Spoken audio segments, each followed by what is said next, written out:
speakers here today who've been kind enough to take the time to share their learnings about the phenomenal journeys that they've had themselves in the product world. So you guys can kind of expedite your learning process and take some cues on how to build a similar career for yourself. So here we go. Maybe I'll start with a little introduction about myself. My name is Mona, and I'm the founder at Upraised. Prior to this, I was at Airbnb for about 7 years. I've always, been passionate about working at startups, primarily because I love solving problems at the intersection of user behavior and technology. That's what gets me very excited. At Upraised, we're doing something similar where we're grooming product managers with a 16-week program to help them land jobs in the tech ecosystem. That's where the tech ecosystem is where a lot of the first principle thinking, a lot of problems that are the intersection of, that provide a lot of value, have the potential to solve problems at scale are happening today in India. And that's why we started Upraised. We also started this growth series with the same objective, which is to expedite your process of learning and learning from the best. So here we go. We have 3 amazing speakers today. I'll start with Manjot because ladies first always. Manjot is currently the VP at Lightspeed. Before that, she was an MD at Stripe India. And before that, she was at Google. She's also a founder. So she's had an amazing stellar career. She comes from an engineering background, but has transitioned into product at Google and now sort of doing a little bit of a strategy / generalist role at Lightspeed. So where I'm pretty sure she's going to get exposure to a lot of interesting startups and early stage founders and opportunity to work with them. The next up, we have Zishan, who is the founder at Toppr. Before that, he was a founder at Chowpatty Bazaar that got acquired by Future Group. And now Toppr is part of Byju's. So he's also taking on the charter of doing a bunch of critical products at Byju's. So super excited to have you, Zishan. And lastly, Anirban, he was the chief product officer at Dunzo, and he's now a senior product director at Ola Electric. So lots of exciting, sort of very interesting kind of transition of product, which is, again, consumer tech, but very different technology stack. So super excited to have all 3 of you here. Welcome. Again, I can't thank you enough for kind of joining on a Saturday morning. Right before we went live, Zishan's 2-year-old son was also on the call. Thank you so much, Zishan, for joining. You might be back though. I'm just warning you. Yes, he's welcome. So yes, let's get started. So, I wanted to kind of, as a first question to kind of kick this off, I think each of us have had some critical moments, or whether it was a project, a product, or a mentor that has disproportionate impact on how our careers have shaped up very early on. I'd love for you guys to kind of, share that little story or insight so people can kind of learn on what can they do early in their careers. Manjot, maybe you want to start first. Hey everyone, super excited to be here, and thank you so much to Mona and the rest of the team at Upraised for organizing this event. I think my journey to become a PM was very interesting because I started my career, as Mona mentioned, I started my career as a backend infrastructure engineer, and to be even more specific, site reliability engineer, which, they hold pagers. They're basically one-line job description is do whatever it takes to make the service more reliable. So I was, building core infrastructure, APIs, libraries at Google for my own services, which were like Google Plus Photos back in the day, Picasa Web, Blogger. So yeah, this is a blast from the past. Through that journey, what I discovered, I stumbled into this one, API and library that I was designing for my service and made it generic enough, such that 300, 400 teams inside Google started using it.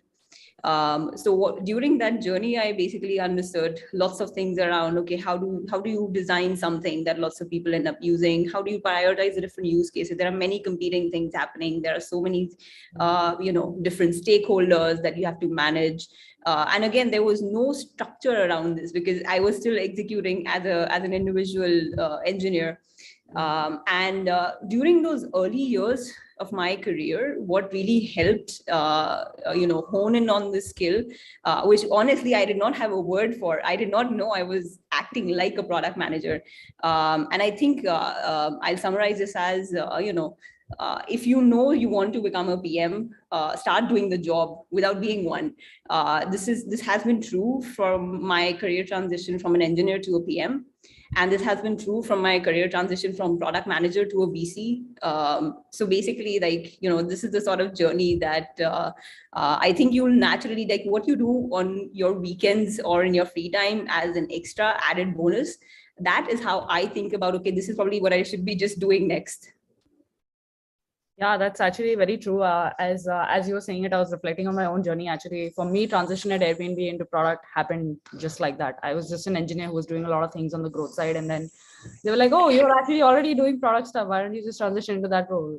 It wasn't like, "Oh, I need to become a product manager, so I'm going to do this, this, and this." Got it. Cool. Absolutely. What about you, Zishan?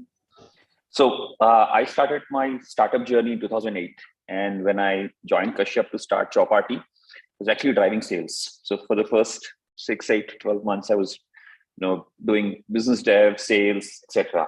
But I would spend more and more of my time on user side and drive the user side of things. Back then, product manager wasn't really like a job. You were either an engineer. I mean, there were no product managers and designers. So bhi nahi the. So, but yeah, over time, I was spending more and more time on the user side, and that is when Kashyap actually nudged me to take up this role full time and not focus on my time on other things. So, glad he pushed me in that direction. And then over the last 13, 14 years, I've been a product founder. So, yeah, helped build teams for both the companies. Now building teams for Baiju as well. But yeah, that's been my nudge into product. Nice. Find that mentor who knows, or that peer who knows what you're good at and kind of push you there. Right. Yeah. Ivan, what about you? So I've been really fortunate. I think I've had 5 really great mentors at different points of time in my career, starting off with a professor who I will not name, but my final year computer science project, he really pushed me because he wanted to sell that project to other clients and other engineering colleges. So that was my first experience actually building out a product. Rajesh Vudiagiri, who was my manager at Microsoft, he encouraged me to pick up new skills. So I was part of the STED team, so doing a lot of testing. My second product that I built was actually like learning to code and building out that product, which automated a lot of what my team was doing. Ranjit, who's the CPO at Baiju, I think he hired me from B School and was my first traditional product manager. He taught me about, you're writing a lot when you're a product manager, and the importance of not getting tricked by the English language and focusing on objectivity and finding the right metrics to communicate. I think I learned that from him. Kabir at Dunzo taught me that, as long as you plan well, anything is actually possible. And planning well helps you identify the constraint. And Suvanil more recently has just taught me the difference between like what 10x goals can really help drive teams achieve. So I think 5 really great mentors that I've had and a few lessons that I've learned from them. How did you guys, Anirban, especially for you, how did you build these relationships with these mentors? This is always the question. It's like, I think most of the people that we've talked to as a part of the series, mentorship has definitely played a very critical role.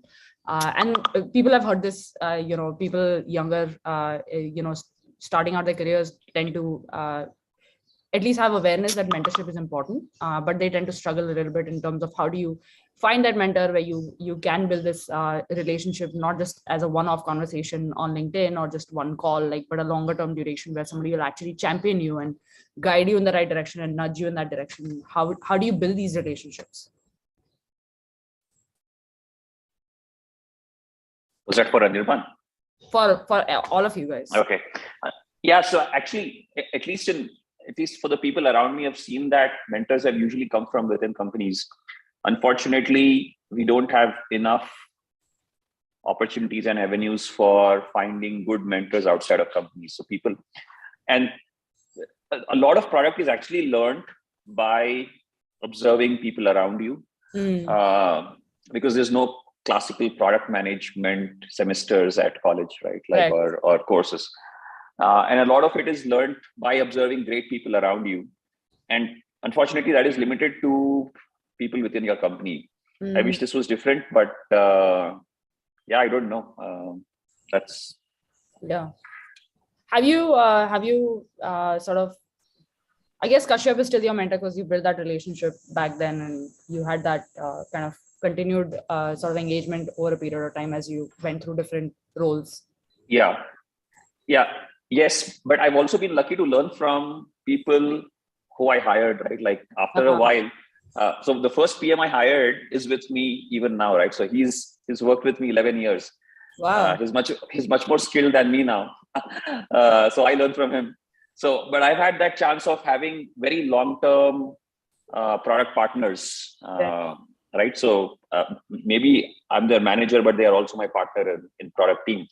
And some of them have worked with me for 11 years. One of them has worked with me for 8 years, another for 5 years. So that way, I also learn from them. Awesome. That's amazing. What about you, Nirvan? Yeah, for me, I think it's similar to building any other relationship. So I think having openness and feedback, I was really fortunate to have that right off the bat with all of these 5 people. I think having or hanging out outside work, whatever phase of outside work means, I think that helps maybe 5% of the time. If that's spent, that helps build like a great relationship. And then just staying in touch and, being available to each other, even after the main relationship has ended. I think what Zishan also said, I've not had any experiences in mentoring or being mentored by someone who's also not the direct manager, leader, or working on the same project. So on that, I don't think I can really comment much. Yeah, but I'm increasingly seeing some of the young PMs in my company hanging out with other PMs, other young PMs across companies, right? So, and they keep discussing, yeah, I spoke to that guy in that company and they're doing it like this. So can we try? Yeah. So the young people are forming their own small Peer networks groups, and yeah. groups. Yeah, peer groups. Yeah. There's definitely I think there's a sense of understanding that mentorship has a role to play. They're very keen to actually get started on that, and which is why I was asking a question. If you have any, I think one thing that is absolutely clear is most people misunderstand the word mentorship as somebody who's way ahead in sort of your career journey, and only then can they provide value. Actually, a lot of the learning can happen with somebody alongside you or somebody even junior than you. There's equal amount of value to be absorbed from both of these partners as well. So the mentor doesn't have to be someone who's just extremely well accomplished in a great company with a great resume. Maybe they actually don't have the time to kind of, or the relationship. And especially when they're out of your context, most of the mentorship actually breaks when the context is not understood, right? You can't go with generic questions and ask, hey, how do I become a better PM? There's no answer to that question. So being in that context in the same company, solving same problems, maybe kind of helps build that relationship much deeper. Yeah, absolutely. It doesn't have to be a senior. Yes. That should be one key takeaway from this call. Like, it does not have to be a senior. It has to be somebody who, who has some understanding. I mean, there are all types of things to learn, and they can definitely come from your peer and your juniors. Yeah, sorry, Manjoti, you had something to add. Yeah, I was just saying, doubling down on some of the points raised here, but another thing in general is, those champions that you mentioned. Yes. I feel like you don't find champions find you. So in my opinion, I think it's mostly for me been like a ruthless pursuit of truth or things you want to get to. So I would randomly ask people questions, whether it's on Twitter or, in my company, like I would walk up and ask something interesting that I see them doing really well or really much better than me, way better than me. And this again It does not have to be a specific level. And the relationship sort of gets kicked off from there and becomes like an informal mentor relationship. And it doesn't even have to be like one person the whole time plays the role of a mentor. So yeah, there's so much to pick up from many people. Amazing. Yes. Awesome. So related to this, actually, you know, a lot of the audience today are folks that are very, very interested to work at early stage startups, right? But the question always is, how do you evaluate the potential of a startup? What is the kind of work you get to do? What is the problem statement? How do you evaluate it? Most of evaluation kind of starts at TechCrunch and kind of ends at you know, valuation kind of conversations. You know, this company has raised this much, so it must have, you know, the VC signal is a signal of, okay, this company has potential, so I should join, and they probably won't die because they have enough money. But beyond that, like, you guys have all been at startups very early in the process. How did you guys evaluate these opportunities? Zishan will actually, you might, how did you come across Toppr? How did you convince the early folks? What potential did they see? So the early folks at Toppr, the product early folks at Toppr, Joe, who's the product head at Toppr, he was working with me in my previous company. And when I said we are starting Toppr, he came along, right? So it's essentially tribe. Raj, who's the second PM at Toppr, he was doing something similar in his own startup. And then he realized that it's much better to just work with a, you know, like-minded startup. So he was a founder who took up the product role at Toppr, right? So, and Joe is pretty much like a founder, right? He joined on day zero. And then the third person, Rahul is also a founder who's doing his own stuff for 5 years. And then he joined Toppr as a product head. So some of the key people I hired at senior level, or the senior people who joined Toppr, were all these founder mentality people who were anyway into product and just aligned themselves with the idea, with the problem, and found the platform to build what they wanted to build. Some of the junior folks we recruited, I don't think they had explored too much. For them, it was the best offer that came first. But what we sought in the candidates coming in was three core things. One was customer obsession, or their understanding of user, right? So user/customer, and we'd probe them on that and see how they react. The second was their understanding of art, or their exposure to art, or their inclination towards art, or even like a fine art secretary would work for me, right? Like somebody who painted, who picked up a brush and painted, usually works. Somebody who expressed any interest in art usually works. And strong sense of data.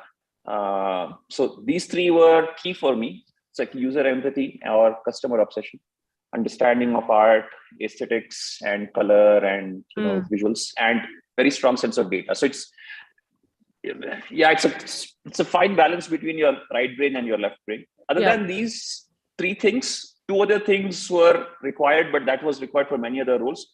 One was rigor, just going through the process of doing things start to finish. And the other was cadence, doing it repeatedly every single day, every single week, every single month, right? So these two things apply for many other roles in a startup. They do apply more so in product management, but then it's not exclusive to product management. These 5 things is what I checked for or sought for in people joining us through various tools. Yeah. Nice. But how did you bump into the problem statement of Toppr? And as a PM that's early in their career, how should they evaluate different product ideas, like different startups? Yeah. So again, right, like, so this one came from a combination of our own experience and market. So after the first startup, what you learn is market trumps team, timing trumps money. So timing and market trumps everything else, right? So timing the market will trump team, fundraisers, everything, PR, it trumps everything. So I was constantly looking out for large markets, and you're in that zone of looking out for large markets. And when you're in that zone, I started to think of various things that, as a user you want to solve, right? And then I said, when I was young, there used to be this brilliant tutorials ka YG file. I don't know if any like people of my age would remember, but there was this coaching class called Brilliant Classes and Brilliant Tutorials, and they had a file called YG Young Genius file, and they would send you questions in mail, and you would solve them and send it back in mail, and you would get like a response a week later, and they'd keep sending you these worksheets / question papers in mail every week. And similarly, you had this learning material from Agarwal classes or Apex classes. One was Bombay, one was Madras. And I was like, if we had to do this today in 2013, how would you do it, right? You would not do it in mail. It has to be different. And that was the trigger for us to think about, adaptive learning platform, or, that was a starting point. And then when we started to imagine what the product can be, it just expanded into many other dimensions. But, it was at the intersection of my own problem in a large market, right? So that was the trigger. And this idea literally came, I guess, it just clicked and it was over. Like within half an hour, me and Hemant were convinced that, yes, this is it. I think we can spend next 10 years building this. And that was true, right? Like we are in 2022. Nice. What about you, Nirvan? I think +1 to what Zishan said. When I have evaluated, what to do next, I think the market growth rate and the current size of a product in relation to how much it can potentially be, that's my decision. Even if the probability of that potential being realized is low, I think that potential needs to be there. So that's been my first couple of years. The third has been in the conversations with usually founders or someone senior who's hiring. How honest are they about the things that within the company or within the product need improvement? That's something that in the questions that you get an opportunity to ask, I think I focused on asking those questions. And again, +1 to Zishan on the user focus.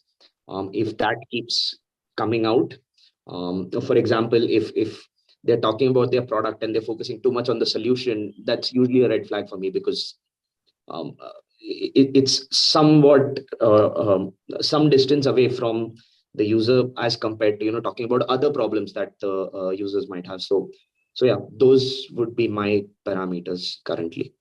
Got it. Manjot, any tips from you? I'll add one more layer on top of product, market, user obsession. And by the way, these were some of the things that I was also convinced about when I was at that stage of deciding whether I should apply to Stripe or not. The only other dimension, which I think I lay way more importance now compared to all those other metrics of market and tailwinds and everything else, is, are these the sort of people that I'd want to be around? Are these the sort of people that I would, have in my just peer group? Like would I want to work with them every single day? And over time, at least my framework was also very heavy towards market, problem, strategy. That has definitely involved more towards just people optimizing for ambition, optimizing for super smart, amazing folks that I really respect and I want to work with. And of course, people that are just really nice people to work with. If I just optimize for people, I feel like I get to the right places in my life. Awesome. I feel like there's definitely a tech boom in India today. And just curious, I think everybody's heard the term. Even we run an internship program called Embark, which provides access to internship opportunities at startups. And our goal this year in 2021 was to reach 50,000 students. We ended up reaching 455,000 students, and majority of these were tier 2, tier 3 cities. And they were excited about working at startups, right? So the penetration is definitely there. People understand that significantly. What do you guys think about this tech boom? Like it's a very, very interesting time to kind of be in India now, especially post Shark Tank. I feel like the word startup entrepreneurship is everywhere. Your thoughts and your favorite shark? Okay. Okay, so I would consider myself as the wave 2 of tech/internet, right? Like the wave 1 was money and make my trip and Naukri, etc. And the Flipkart Chopparty era was wave 2. The Swiggy's, housing, Ola is wave 3. But now I think we are on such sure footing that there is no, I mean, these jobs not only pay well, there's huge family support to take up a startup job now. In fact, there is push to take up a startup job rather than taking up ITC or a HLL. These jobs pay much better than the ITCs and the HLLs and the PNGs. So I think it's boom when you look at it in a local context. But when you like zoom out, and 20 years from now, it's just going to follow the path. It's just like a curve. So we should all be glad that we're getting on the curve early. I think we're just getting started. I mean, the tech will create huge value next 30, 40, 50 years. There's no other way, especially for India, given where India is on all dimensions, right? I would only call it a boom if I were to like zoom in and look at it very locally. But I would just say we're staying on course. If I zoom out and look at a 50-year view, we are 15 years into that 50 years. Well said. This whole idea that startups are unstable and there's a lot of risk there is, I think, now sort of normalized. People get paid good salaries. There's definitely kind of stability in that. Even if the startup doesn't end up going anywhere, you're definitely you have the right skill set to get hired by other startups. So there's a career risk. And I think, like you rightly said, startup word has become part of like dinner conversations on family tables, which is is a welcome change. Who's your favorite shark? I am yet to see Shark Tank. I'm sorry. What? No, come on. I just enjoy the memes. From the memes, who's your favorite shark? Anupam sounds cool. He's cool. He's cool. But the funniest memes are around Ashneer Grover, I think. I mean, he's definitely. I think he's. I don't know, but I mean, it's a controversial statement to make, but I think a lot of the feedback that he gave was actually quite spot on. He was just too direct about it, but I felt the feedback was fairly spot on. Manjot, what are your thoughts? You're actually in the thick of it now. I mean, for sure, no. Exactly. I mean, I'm betting my life and my next decade of career on investing in, amazing companies being built out. And even before that, actually, when even in 2019, when COVID was not a thing and it wasn't absolutely clear which is the best place to build a startup, I was betting on creating a global company out of India versus for the whole world. So no doubt in my mind that the next wave of entrepreneurship will be stronger in India versus anywhere in the world, given the talent we have, the hunger we have, and the hustle has always been a thing. So for sure, super excited about that. With respect to Shark Tank, I think my favorite shark has been Piyush. I love his framework of thinking, both in terms of people and markets, and just being a very fair, composed, and nice person. That, as you've sort of understood my framework now. So yes, nice. What about you, Anirban? So I think +1 to the India aspect. Absolutely no doubt that that's where the next set of companies are going to come from. Shark Tank, the India version, haven't really seen it, but I guess if I draw a parallel to the US version, maybe Kevin O'Leary and would be my favorites because no BS, direct feedback, calling out an idea that shouldn't exist. So I think those two would be my favorite sharks. Although I'm not a fan of this licensing deal all the time. But awesome. So, you guys are all building high growth products, supporting companies that are going through high growth. What are some things you look for in candidates that are complete deal breakers? Like, how do you eliminate, how do you find clutter from sort of the signal from the noise, right? So what are some deal breakers for you guys? Anirban, maybe you can start on this one because you probably have. So I think the first one is there's this bias. I haven't researched what the name is, but when you ask a question, you immediately jump into an answer, and everything remotely related to the question, people start speaking, right? So that's like an immediate red. I try to figure out a way how to end the interview ASAP. So that's one deal breaker. Second deal breaker from me is that I usually leave the last 10 minutes for questions from the candidates.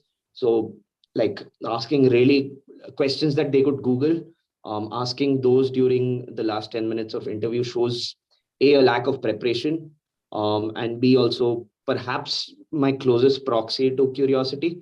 That's what I'm using. So it shows that. And these are important things for the roles that I'm usually hiring for as well. So these are like a few deal breakers or elimination criteria that I use. Zishan, are there deal breakers for you? Yeah. So for me, one of the deal breakers is inability to handle ambiguity. That's a big deal breaker for me. If you can't handle ambiguity, both in a startup, but more so in a product or within a startup, yes, it's a big deal breaker. The people who thrive are people who are able to handle ambiguity beautifully, right? They're just not flustered with anything that you throw at them. They'll catch everything that you throw at them, keep it, store it, and then they'll sort it out, and they'll use it or discard it later, but they'll just catch everything that you throw at them. And it is super important because, see, startup product creation is continuous 0 to 1 process, right? You're continuously building new stuff and you're imagining new stuff. And you look back at 1 year journey and you build so much that was not existent. Whereas a product, not really a product, but like a category journey in an HLL is marginal, right? It's 2% change, 5% change. Even in so-called high-tech spaces, the marginal change is 5 to 10%. But in a tech startup, the change is literally like 50% or closer to 100%. You literally reinvent products every year. So you should be able to handle ambiguity and not get, that's a big one for me. The other stuff is usually like the same stuff, right? If you can't handle data, trouble. If you don't have cadence, trouble. If you don't have rigor, trouble. If you rely too much on data, if you're like an A/B tester, trouble.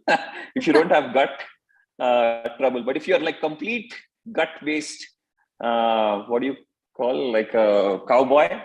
Trouble. So yeah. Got it. What about you, Manju?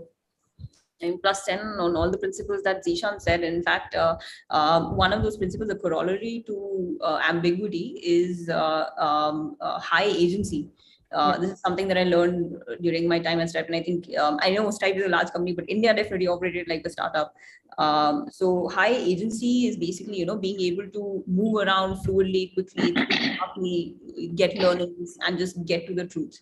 I think the other sort of aspect that I learned over the years is super critical is having a low ego. So any sort of, because that is what really gets into the way of learning, because there'll always be learnings. So I think those are some of the flags that I very vigorously started to look out for. Got it. Yeah. Got it. I think, alongside these deal breakers, people tend to, I think folks tend to not fully internalize their performance at the interview on how, you're being evaluated. And so what ends up happening is, and I've generally seen this trend for people that are existing product managers. They tend to feel like you can just kind of wing any interview, right? Like you just show up there because you've done some work, so you can just get there and like just answer whatever questions there are. But I feel that so much of this is being in the right. Maybe you actually have all these attributes, but you do a terrible job at the interview because you're just unprepared. You don't know what your thought is not structured. You're not able to articulate what you're thinking about. And now, at least at Upraised, because we're helping people kind of do interview prep, I've noticed this time and again, they're like really stellar candidates when I've had 3-4 rounds of conversations with them, but then the feedback you get from the interviewer is like, oh, they weren't really articulate in what they were doing, or you're not, they couldn't structure their thought in a way that they could answer a question in 5 minutes, right? The time duration you have to make an impression on somebody is just a period of 60 minutes. Like, you can't assume they're going to engage with you for 5 conversations before they make certain decisions, right? So I feel all these things, all these attributes are definitely deal breakers. But for me, the biggest deal breaker is just when I ask the question, tell me a little bit about yourself, and it's just like a 20-minute rant, right? Like, it's just because I can't actually follow through. I don't have I want to get to the core of what you're going to do as a product manager, but I just have trouble even understanding who you are as a person, or what is it that excites you, or what is it that gets you excited, because it's just like a life journey, right? And so much of this can actually be avoided just by a little bit of interview prep. Like, just think about what you're going to say, show up a little bit more prepared, and you can see the difference between a prepared candidate and a non-prepared candidate. It's very, very evident. Yeah. And I think, I don't know why there is this sense of taboo around, good product managers don't prepare. I think there seems to be some sort of mindset about it. But I have seen all throughout my journey, especially in Silicon Valley, like, a product interview, you cannot wing. You actually show up very well prepared to the conversation. This is not to say that you're making up and scripting answers, but you need to know what is the thought process you're following. How are you talking about it? How are you articulating? Because you have 60 minutes to make an impression. And I really wish most people, for me, the biggest deal breaker is this first question, tell me about yourself. And if they can't get to the core of the answer, where somebody on the other end can follow what their life journey or what their passion is or what are they excited about, that for me, just like, I have a very hard time continuing the interview after that. So for me, that is most people repeat what's already written on the resume, so that assumes that, like, I've not read your resume, or you have nothing else to share, right? Those are the only two things that I can make out of it, right? So like, what I can read, why do you want to repeat it? And this is also the point that Anubhav would say, if you're asking questions that you can Google, then you're kind of not leveraging the time you have, face time that you have with an individual, right? So this is correct. And this is your open-ended space to describe yourself, and you just repeat like I graduated in this, and then you continue from there. Yes. So guys, don't feel like you preparing is a bad thing, even if you're great at it. Like, founders that have been founders for 5, 7, 10 years, when they go to important conversations, they think about it before. They just don't show up and wing it. So preparation is needed at every point. I think it is important to kind of internalize it. And there's no bad thing if you prepare. It's actually great. Especially for this question, right? Tell me about yourself is a question that will show up in every single interview, and this is a dead sure question. And you should like literally practice this on video. Like, you should, in IIT, like 10 years junior, by that time they started preparing on video recordings. They just record their answers and then play it back and see how they're doing. Everyone should do that. Yes, absolutely. At least for this question. And honestly, this is a question you're gonna have to know for the rest of your life. Like, in every meeting you go, it starts with tell me about yourself, introduce yourself. Like, this is not something you're gonna have to escape anytime in your future. Cool. So one other question that most people tend to struggle with is deciding, I think org structures at different size of companies play a significant role in what kind of products you can build, what is your contribution to that product. And more often than not, it is difficult to figure that out on the outside.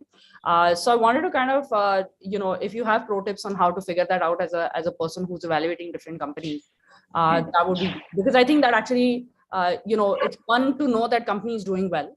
But as you're building your own career, the most important thing is what will you get to do and how will you get to contribute? And that org, I think, has a very critical role to play. So where you get integrated inside this company or the startup has a significant contribution on what your outcome is from there. So I'd love to hear thoughts on, how you guys can kind of help them think through that. So I think it starts with firstly evaluating yourself as a candidate. Like, are you the sort of person who really wants to work on small teams or a large organization? Whatever inputs of those are important to you. That's step one. Second is, you're right. I think many times those questions are deflected when asked when speaking to candidates. So what I found is if you ask questions around how the product is architected, that might act as a proxy to understand, where it fits within the org. For example, like let's take any random example. Let's say GPay. If I were to interview for a position at GPay, maybe I don't have complete information about how the org is structured within, but I could ask the hiring manager about, what are the top priorities for GPay in the next 3 months, or I could ask about, what are overall Google Pay's goals for the next 1 year, and that usually will tell you at least some information about the org, how the org might be structured as well. Got it. So I have some tips. See, basically product org is usually 3 layers. The bottom layer is you're an intern, associate, assistant product manager. Sometimes SPM is also bottom layer, right? Even if you're a senior product manager, you're there. And the next layer is director, AVP, VP. The next layer is CPO, founder, right? So whenever you're interviewing, you already know what layer you're interviewing for, irrespective of the role. The role can be eight levels, but you're essentially 3 levels. You need to know where you're getting in. If you can find the product org size by these 3 layers, you will know where you're getting in. Second is you can figure out what is your product to engineer ratio in that company, right? Just by the way, I think product interviews, you will have a lot of space to spend about 20% of the time doing reverse interview, right? Yes. If you're interviewing for a revenue role, you really can't interview the other side and say, okay, how do you approach this? What are you doing for revenue? They'll be like, I'm the one taking the interview. Same with engineering also. You really can't do the reverse interview and say, can you solve this for me? But in product, you can definitely spend 20%, 25% of the time doing a reverse interview. And mostly they'll be happy, doing that bit, right? They want to attract the best talent, they'll spend the time. So it's easy to figure out, it's not tough. With that, I'd say figure out where are you in those 3 levels and figure out what the rest of the org looks like by those 3 levels. Figure out what sort of engineering culture and design culture is there in the org and what are the ratios, right? Is it like a 1 PM to 6 engineer org, 1 PM to 8 engineers org, or 1 PM to 10 engineer org? If you're interviewing for a 1:10 engineer org, then you're interviewing for a really high quality organization. If you're interviewing for a 1:12 engineer org, then you're probably interviewing for a really, really high quality org or really product starved org. Both cases good.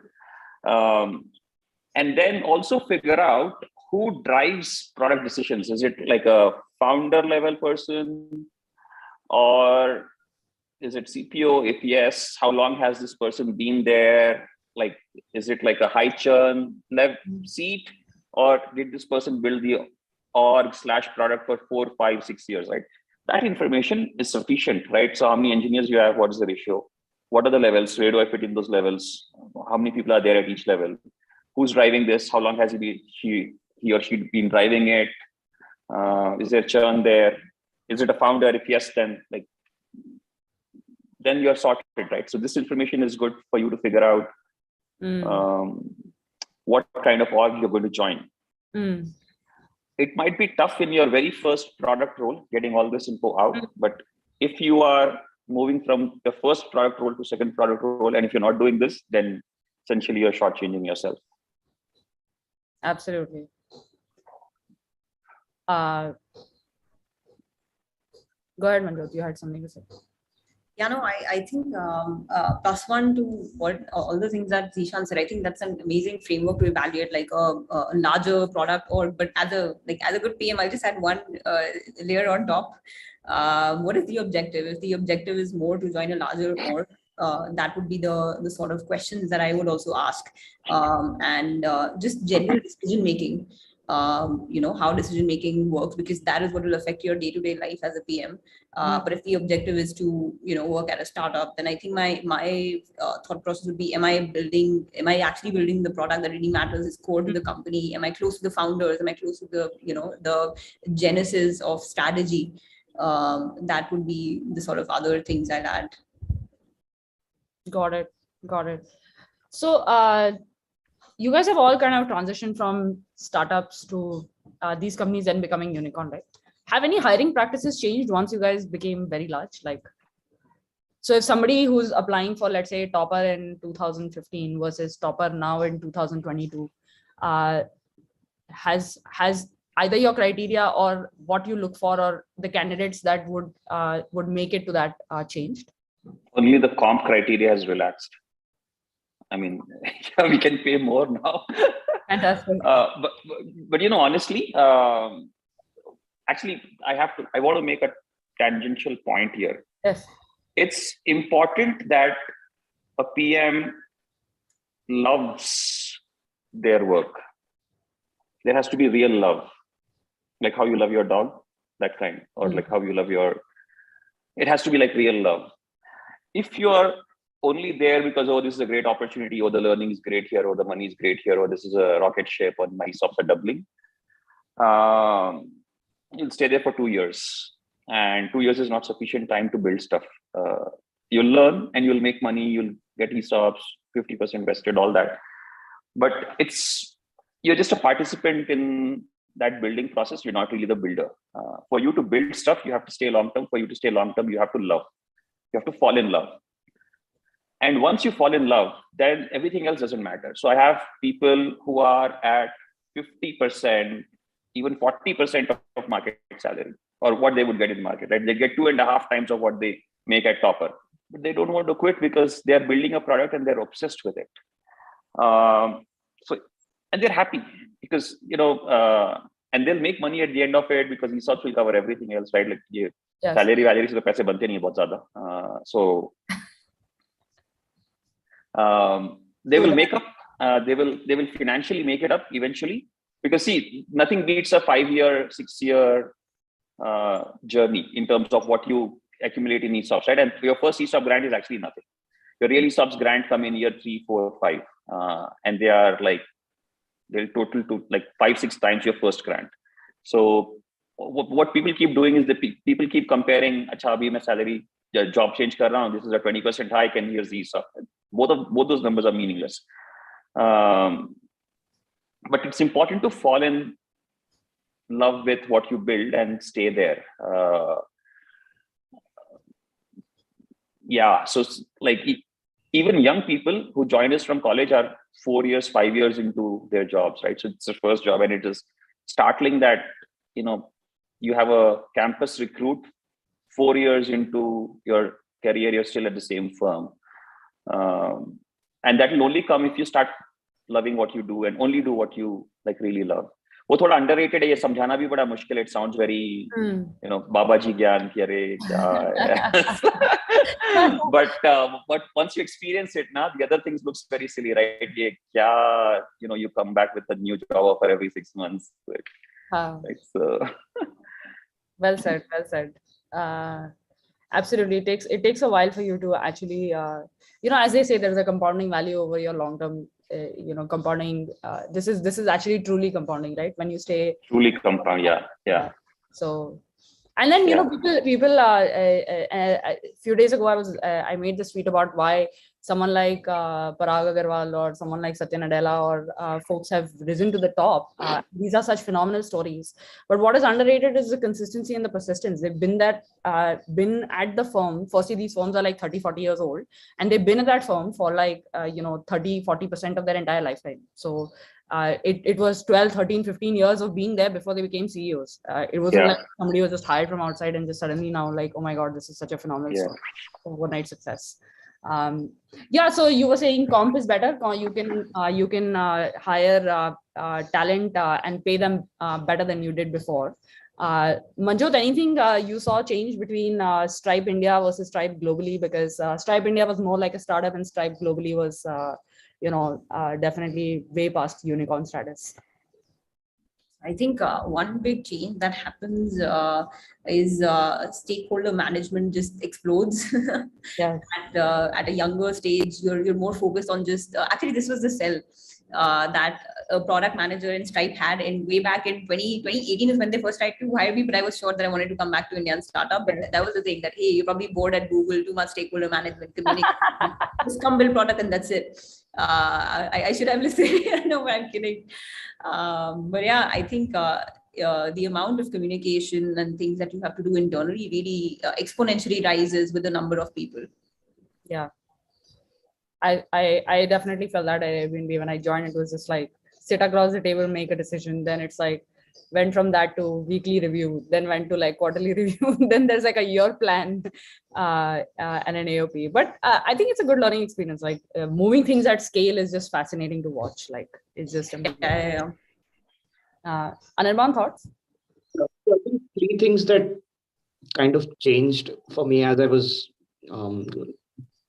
growing in my career as the companies were growing as well.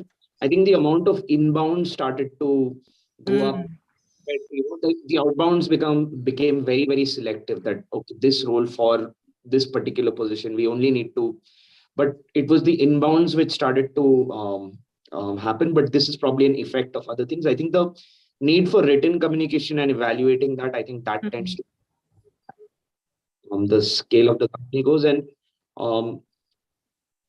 I think you need to keep possibly, let's say you were using a framework to hire in year one, you need to keep evaluating that, keep raising the bar on that to make sure that, as you grow, you're getting better. These three things as a company grows in size and scale. Got it. Awesome.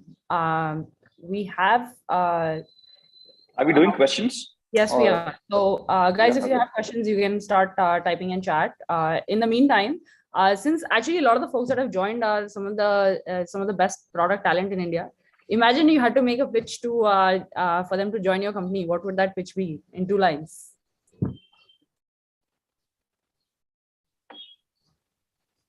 Zishan's ready.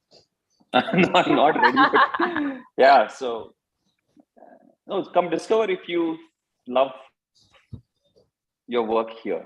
I think that needs to be the. Awesome. That's a great pitch. What about you, Anirban? So, huge market, growing really fast, better planet, and we're just getting started. Better Oh my planet. God, dude, you're like amazing. I'm sold. What about you, Manjur? Imagine you were at Stripe or at your favorite startup in the Lightspeed portfolio and you were pitching for them. Since I'm more people biased, my sell would be, these are the sort of people you build your multi-decade relationships for the rest of your life. Yeah, Awesome. I do that too. Yeah. Yeah. Cool. All right, we have the first question. Is it possible to get into a PM role right out of engineering college? If yes, how do you go about it? I mean, I don't want to. Yes, yes. Our entry-level role was called product associate, and we actively hired from engineering colleges. And the product associates at Toppr have grown to director level in 4 or 5 years. So yes, you can definitely. I'm sure many other companies are doing that. Absolutely, yes, it's possible. Absolutely, there are lots and lots of, actually a lot of the tech companies for their junior product roles have a bias towards people that have engineering backgrounds because they require them to solve tech related problems. And there are multiple ways you can go about it. A lot of companies actually have associate program, structured program roles, programs where you have rotational program where you can get access to a few products inside. And then Facebook has one. There's a few other companies that do that. Zomato, Ola, all of these have. And then I think there's also, but I think the core is if you want to transition, you have to show some proof of work. People have to know that you have some skills because you don't have a resume that articulates that. So like Zishan, Manjot, Anirban all said, start behaving you're already like in that role, start solving some problems, then try to articulate that. I think is the best way to kind of make that transition. And if you want something more structured, obviously that's what Upraised is here for. But second question, which is for everyone, but specifically for Manjot, is what framework should a 19-year-old founder use in the 0 to 1 period? I mean, I think if you are already in love with the problem, that is amazing. You have a starting point. Definitely have a starting point and have that gut reaction telling you where to start. But don't be too much in love with the starting point matters, but not really. What matters is how quickly you learn. So I think that is the framework that I would suggest. Move quickly, have that hunger to get to the truth, and if you have people along the journey, nothing better than that. Other thoughts, guys? 0 to 1 frameworks are very broad. I mean, the question is, it's like there's so many things that you need to do to get it right. So if nothing else, I would say rigor and cadence. Yes. And I would add one more thing, which is learn fast. It's okay to fail, but fail fast. Don't waste too much time. At 19 years, you have a large opportunity cost because you could be learning a lot of other things. So don't stick on the problem statement and wait for like 3 years to figure out whether it's working or not working. Do something, do fast, hustle, move, and figure it out. Cool. Zishan, someone asked a question for you, Sajal.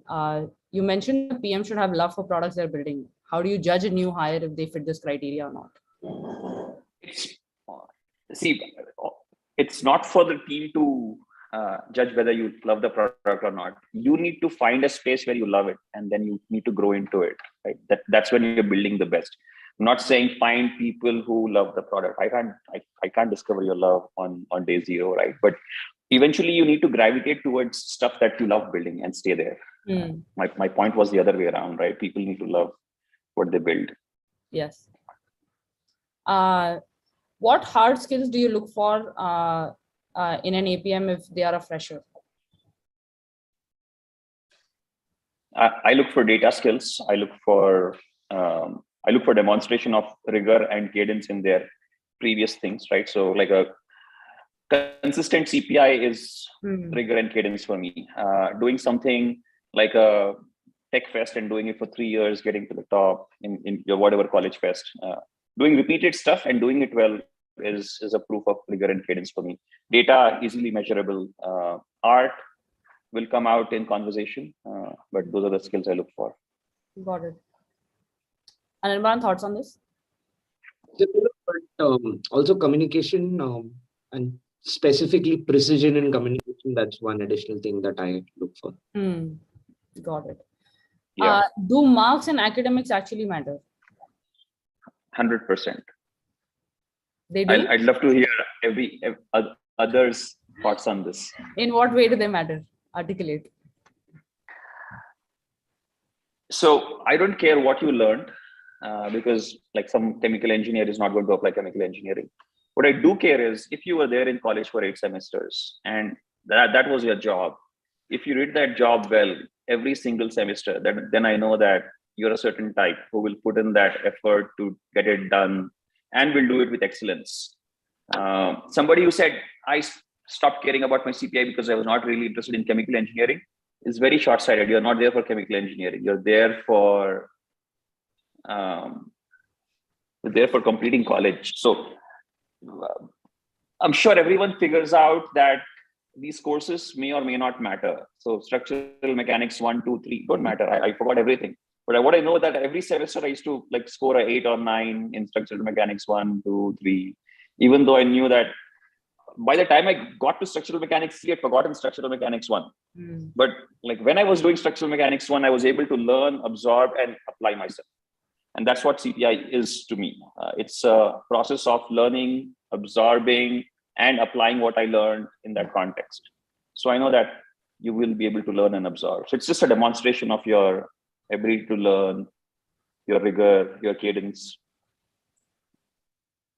Correct. But I don't want people to confuse that the type of or the stream of education you have has significant influence on your future potential. Like it doesn't matter. You can be a mechanical engineer, you can be a chemical engineer, and you can become a product manager. I don't think I don't want you to confuse that. What Zishan 100%. Yeah. I don't mean you have to be a CS grad or you have to be from a certain college. I just mean that if you are in an environment for 4 or 5 years, you need to excel there. You need to apply yourself and you need to demonstrate that in that zone, I was the best. But often the challenge is, you made a decision, not yourself. Somebody else made it for you and said, okay, you have to my third cousin went here and did that. So IIT is IIT. It doesn't matter if I do a mechanical engineer from there or I do a computer science, whatever I get, I'll take it. And then along the way, you realize it's not what you are interested in. So people start spending their time doing something else on the side. Then you need to demonstrate. Then you need to show peaks, like Correct. really high peaks, right? Like then you need to be like a inter-IIT swimming gold medalist. Show me that. Or you need to be like whatever. You need to show peaks. Got it. That's excellent point. Yes. Yeah. If you're anything below 7 on 10 on CPI, please show a peak. See, the bar is very high. The chances are somebody will score 8.5 and show a peak. So you better come back with at least 2 peaks if you're under 7. Yes. Under 6, no. Then you're like, to score a 6, every single course, every single semester, it takes extra effort. You have to be really disinterested to be there, right? So you have to have like disdain for college and like hatred for college to score a 6. So good point. So yeah. Yes, Anirban, sorry, you were saying something. Actually, different to Shan's approach, because at the entry level, because there is so much demand compared to supply, I try to cast the net as wide as possible and just get as many people to apply as possible. And then the only place where it does matter is that for whatever folks might have learned in colleges, there might be 10 principles or 10 basic concepts that they need to remember and more importantly apply. So I slip that in 2 or 3 questions during whoever makes it during the interview process. And then all I'm testing for to get 1,000 down to maybe 10 that you can interview is work ethic. If they're going to be able to do that process itself eliminates people. So like philosophically, what they've done in college, even if they've spent like 4 years studying, it does not matter. What matters to me is whether they'll be able to actually do the job or not. So in some sense, it's different. So it was interesting to hear Zishan's take and maybe tweak my approach as well. But that's my current approach on how I do this. Yes, got it. There's another interesting question. Can we start contributing to your great startups on available time, like weekends and 2-3 hours in a day before switching our job? I'm having 14 years experience in IT, Scrum implementation, testing. Please guide the road path and platform to start. Is there an opportunity for them to start contributing into the startup world? Actually, my answer to that question is you don't have to have a formal approval from them. Like you can just start contributing. Like you don't have to be part of the organization, honestly. Like you can take a problem statement and start digging. Most of the people that join our Career Accelerator program, which is a 16-week learning program, they're just curious individuals and they just take problem statements at companies that are their favorite products and then start finding ideas on how to improve them and go into the details of it. When they get to something interesting and they reach out to a product manager there or a senior product person there, they always get a positive response to it. They're always interested to have a conversation. They're always interested to take the conversation forward. So I would say, don't wait for permission, just start contributing, have ideas, share. And, we live in a world where pretty much anyone is accessible via Twitter, LinkedIn, Medium, opportunities. Just, that would be sort of my approach. Yeah. Some of the questions are around, can non-engineering folks get into product management? 100%. I think like non-engineering folks can definitely get into product management. Non-tech, non-MBA, these used to be challenging transitions. I would say these are still challenging transitions because you have to again show some proof of work, and then you need some basic technical. You may not have technical expertise, but you need basic technical understanding. Like the word API should not be foreign to you when you join a tech company, or for example. So these basic techs are required, but they're not hard to upskill. But all of these are so easy to learn. Like even learning SQL, like you can be a BCom grad and still learn SQL. Absolutely. And it's literally like a week process to learn SQL, and you will have an edge over 90% PMs if you just do that. Yes. 80% fails if you can. 100. And we live in a world of no code. Like you don't, like you can build lots of stuff without actually doing, knowing the small, we've over years built so many levels of abstraction. You don't really, you can start at an abstracted level and then keep going deeper and deeper on the technical stack. I don't think it's a deal breaker anymore. But having said that, effort is required. That requires motivation on your end. It requires structure for you to learn. Honestly, if you have that, there is enough you can do to kind of transition from a non-tech, non-MBA background to product management. Yeah. What is the best way to survey higher management folks for a product that has that has them as one of the TAM? That's one of the challenges I feel in getting that survey with them. Sorry, I'm not able to. I guess they're trying to ask when I'm interviewing, how do I understand or get a sense of the TAM or the market opportunity they're going after?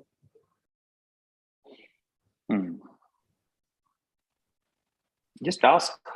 Yeah, I think, yeah. Just ask. Maybe a good way of asking that would just be, what is the target audience we are going after, and what is the size of the target audience, I guess. Yeah, I mean, like, phrase your question nicely, but like all interviewers will be happy to answer the market size question. They'd like actually pitch, please join because this is a very large market. So right. Suppose a PM wants new feature enhancements in existing products for increasing conversions. To justify the use of this feature to management, how do we show expected projections? Okay, who wants to go? Because I have a long take on this. Go for it. So see, the challenge is all of us, like lots of product orgs try to manage like the management stakeholders more than stand up for the user. That's the problem I face in my product career now. Even like now I manage a larger team with many new people who've worked with me for less than a year, and there I find a lot of people actually spend more time managing the revenue stakeholders, the business stakeholders, etc., than actually standing up for the user. So product managers should be obsessed about standing up for the user. Also, this whole thing that product manager is a mini CEO, that's like such bad marketing for product managers. Oh, that's a very, I just don't agree with it, right? So if you have to describe a product manager, you should have described it in 2 words and said customer advocate rather than saying mini CEO. Your customer advocacy is way more important than you trying to pretend like a mini CEO. There is a CEO, don't worry. Like a mini CEO is not useful. That CEO and the CEO is going to do his job. So don't worry about being a mini CEO at all, right? Like it doesn't matter. Being customer advocate will get you and your product much further. So instead of managing stakeholders, you should take charge of what is required for the user and build it. Nobody's going to stop you. No management stopped a fully motivated, driven product org and who were obsessed about the user and were building it for the user. No. So permission लेने की जरूरत नहीं है, बनाओ कोई नहीं रोकता है, किसी को आता नहीं है. So nobody will do your job. You do your job. Nobody will stop you. Yes.